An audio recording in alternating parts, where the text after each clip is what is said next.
दिवाली की सफाई बहुत ही हेक्टिक होती है और बहुत थका देती है हमको।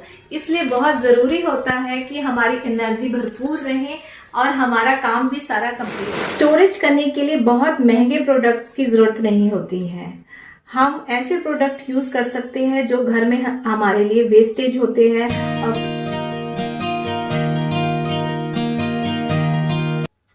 होप यू गाइस बहुत अच्छे होंगे, हैप्पी होंगे और करवा चौथ मेरी सारी फ्रेंड्स ने बहुत बढ़िया मनाया होगा, क्योंकि हमारी होम रेमेडी टिप्स जो थी। तो करवा चौथ के बाद अब आती है बारी दिवाली की सफाइयों की। मामा अब करवा चौथ के सपने छोड़ो और दिवाली की सफाई करो।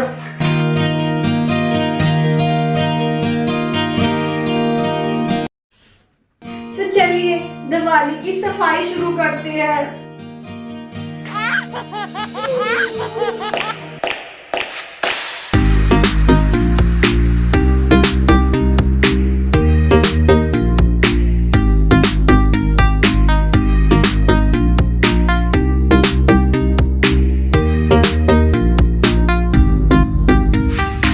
तो अब बारी आती है मेरे कबर्ड की। तो अब मैं सफाई करूंगी अपने कबर्ड की। तो दिवाली एक ऐसा टाइम होता है जिसमें हम पूरी डीप क्लीनिंग करते हैं ताकि अच्छे से कोने कोने से सफाई हो जाए, क्योंकि दिवाली रोशनी का त्योहार है और हम चाहते हैं कि हर जगह साफ सफाई आए हो और लक्ष्मी माता हमारे घर में आए।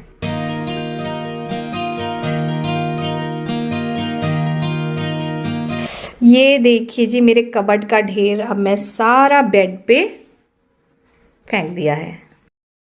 क्लीनिंग की शुरुआत हम इस तरह से करते हैं कि पूरा कबर्ड में पहले इसे सारे कपड़े मैं यहाँ से अपने क्लोजेट से सारे बाहर निकाल दूंगी, बेड पे रख दूंगी और उसमें से मैं अलग कर दूंगी कौन से कपड़े मैं पहनती हूँ वो, और कौन से कपड़े अब सर्दियों में हमें चाहिए वो, और गर्मियों के कपड़े मैं अलग कर दूंगी और साथ में मैं इसकी सफाई भी डीप क्लीनिंग के साथ कर दूंगी।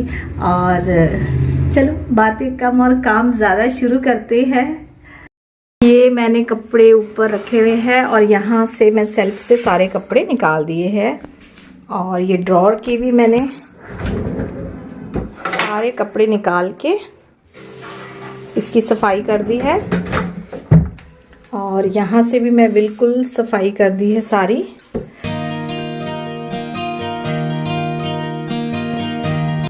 ये है शीट, वो है जो टेबल क्लॉथ्स की शीट्स हम लेते हैं, वाटरप्रूफ होती है, पानी इसके अंदर नहीं जाता, वैसी शीट है ये। तो ये हार्डली 170 की मैंने ली थी, परचेज की थी बाजार से।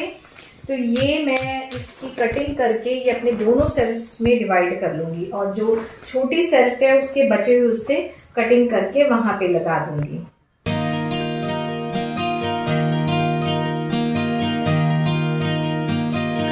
तो जब आप क्लीनिंग करने के बाद जब मैंने शीट इस पे बिछा दी है तो सेकंड स्टेप में क्या करूँगी, फिनाइल की ये गोलियां हैं तो ये ज़रूर मैं अपने कबर्ड के आसपास सारी जगह डाल दूंगी ताकि कोई फंगस कोई इंसेक्ट हमारे कपड़ों में ना आए। तो इसके लिए बहुत ज़रूरी है कि हम फिनाइल की गोलियां अपने कबर्ड में रख देंगे। तो ये मैंने फिनाइल की गोलियां ली हैं, तो इस तरह से मैं साइड्स में रख दूंगी। ये ड्रॉर है, ड्रॉर के अंदर भी मैं थोड़ी फिनाइल की गोलियां रख दूंगी ताकि कपड़े जब हम कपड़े इसमें स्टोर करेंगे तो उसमें किसी तरह की स्मेल ना हो, इंसेक्ट ना आए, इसलिए बहुत जरूरी है ये। तो अब बारी आती है कि कबर्ड में हम अपने क्लोथ्स कैसे सेट करेंगे।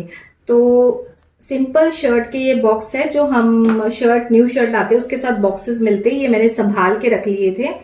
तो यही बॉक्स मैं अब अपने क्लोथ में यहाँ पे ड्रॉर में लगाकर अपने इनर वियर्स में इन बॉक्सेस में रखूंगी। इस तरह से हम कोई भी बॉक्सेस यहाँ पे इस तरह से मैं रख कर दूंगी। इससे क्या होता है कि कपड़े आपके इधर उधर सेटिंग खराब नहीं होती और इसमें मैं अपने इनर वियर्स वगैरह रखूंगी। तो इसके लिए मैं यहाँ बॉक्सेस लगाकर इसमें स्टोर कर दूंगी। स्टोरेज करने के लिए बहुत महंगे प्रोडक्ट्स की जरूरत नहीं होती है। हम ऐसे प्रोडक्ट यूज कर सकते हैं जो घर में हमारे लिए वेस्टेज होते हैं और कोई बॉक्सेस जो हमें जरूरत नहीं होती वो चीज हम यूज कर सकते हैं। बहुत महंगे महंगे प्रोडक्ट से स्टोरेज करें ये जरूरी नहीं। तो इस तरह से आइडिया लेकर, क्योंकि हमारा मेन मकसद होता है कि एक हमारे कबर्ड में कपड़े फैले नहीं, बिगड़े नहीं, और दूसरा है कि जहां से भी हम कपड़े उठाएं आसानी से हमारे कपड़े अवेलेबल हो जाएं। तो इस तरह से अपने हम अलमीरा को सेट कर सकते हैं। तो ये मुझे यहाँ टी शर्ट्स होती है, बच्चों की टी शर्ट्स मैं लेके आई थी। तो ये टी शर्ट्स का रैपर था। तो ये वेस्ट होता है, हम इसे फेंक देते हैं। तो मैंने क्या किया, ये इसमें हम अपने दुपट्टे सेव कर सकते हैं, अपनी लेगिंग्स को रख सकते हैं। इस तरह से लेगिंग्स को इसमें रखकर, क्योंकि ये आसानी से आपको दिख भी जाती है और आप इसे यहाँ से, इसमें मार्जिन होता है तो आप इसे लटका भी सकते हैं। तो इसमें दुपट्टे रख लीजिए जो कि आसानी से आपको अवेलेबल हो जाएं, लेगिंग्स रख लीजिए, या ऐसी कोई चीज जो आप इधर उधर हैंकीज वगैरह या कुछ हो इसमें रखकर आप हैंग कर सकते हैं।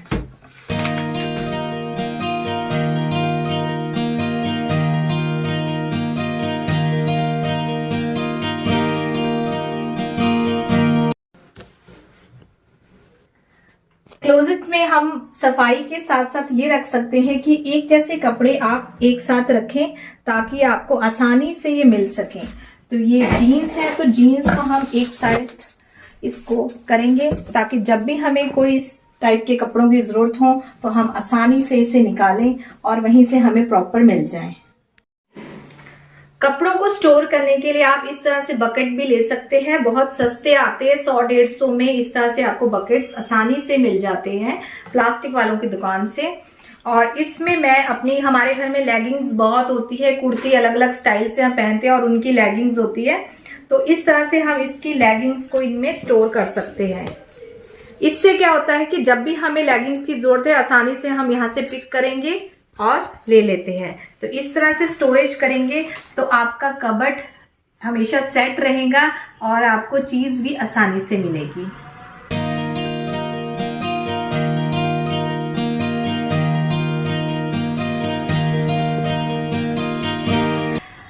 दिवाली की सफाई बहुत ही हैक्टिक होती है और बहुत थका देती है हमको, इसलिए बहुत ज़रूरी होता है कि हमारी एनर्जी भरपूर रहे और हमारा काम भी सारा कंप्लीट हो जाए, क्योंकि ये झट से एकदम से कंप्लीट नहीं होती है, टाइम लेता है हर चीज़ को दिवाली की सफाई में।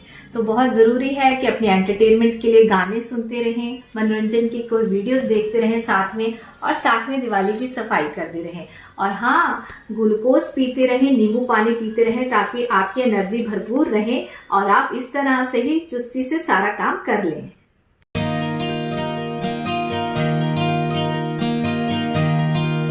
में दिवाली की सफाई चल रही है, साथ में बच्चों का खाना भी है।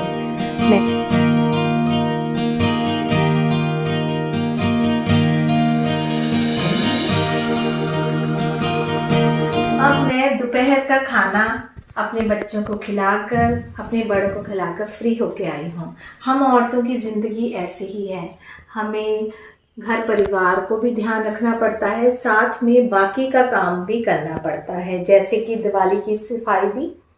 तो ये एक हेक्टिक काम है, एकदम से कंप्लीट नहीं होता, इसलिए स्टेप बाय स्टेप हमें सारे काम साथ में लेकर हमें करने पड़ते हैं।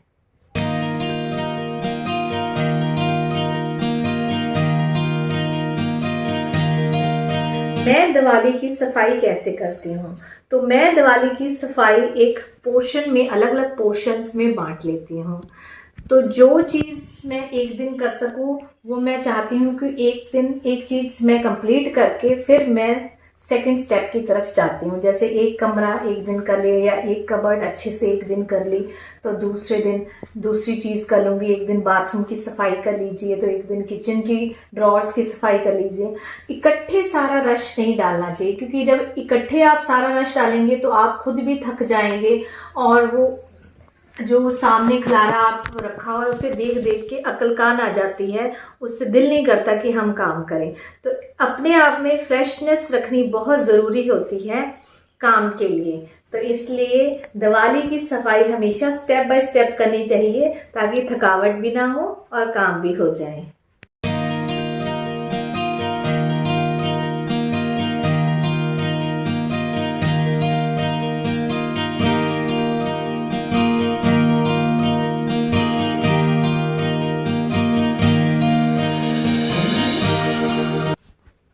Hope you guys like my video. अगर आपको मेरी ये सारी वीडियो अच्छी लगी हो तो मुझे लाइक का बटन दें, मुझे कमेंट करके बताएं आप आने वाली वीडियोस में क्या देखना चाहते हैं। और हाँ, मेरे चैनल को सब्सक्राइब करना ना भूलें और मेरे इंस्टाग्राम रील्स के लिए मुझे यहाँ पे फॉलो कीजिए, तो जल्दी कीजिए, मुझे लाइक एंड सब्सक्राइब।